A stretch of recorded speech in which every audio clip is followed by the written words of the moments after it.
জাতিসংঘ মহাসচিব অ্যান্তোনিও গুতেরেসকে অবাঞ্ছিত ঘোষণা করেছে ইসরায়েল। দেশটির পররাষ্ট্রমন্ত্রী ইসরায়েল কাটজ বুধবার এই ঘোষণা দিয়ে জানিয়েছেন, গুতেরেসকে অবাঞ্ছিত ঘোষণা করা হয়েছে কারণ তিনি ইরানের মিসাইল হামলার নিন্দা জানাননি।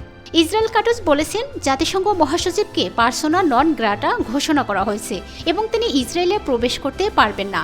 জাতিসংঘ মহাসচিবকে ইসরায়েল বিরোধী এবং সন্ত্রাসবাদী ধর্ষক ও খুনিদের সমর্থক হিসেবেও অভিযুক্ত করেছেন কাটজ। তিনি বলেন, আগামী প্রজন্মের কাছে গুতেরেস জাতিসংঘের ইতিহাসে একটি কালো অধ্যায় হিসেবে বিবেচিত হবে। যদিও মঙ্গলবার রাতে ইরান ইসরায়েলে হামলা চালানোর পর তাৎক্ষণিকভাবে এর নিন্দা জানান জাতিসংঘের মহাসচিব। এছাড়াও আবারও যুদ্ধবিরতির দাবি পুনর্ব্যক্ত করেন তিনি।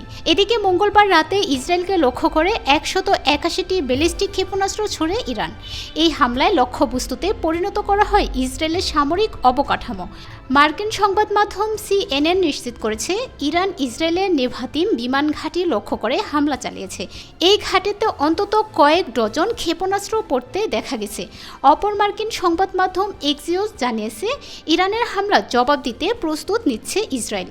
দখলদারদের এক কর্মকর্তা সংবাদ মাধ্যমটিকে বলেছেন, তারা ইরানের তেল উৎপাদন কেন্দ্রসহ অন্যান্য গুরুত্বপূর্ণ অবকাঠামো লক্ষ্য করে হামলা চালাবেন।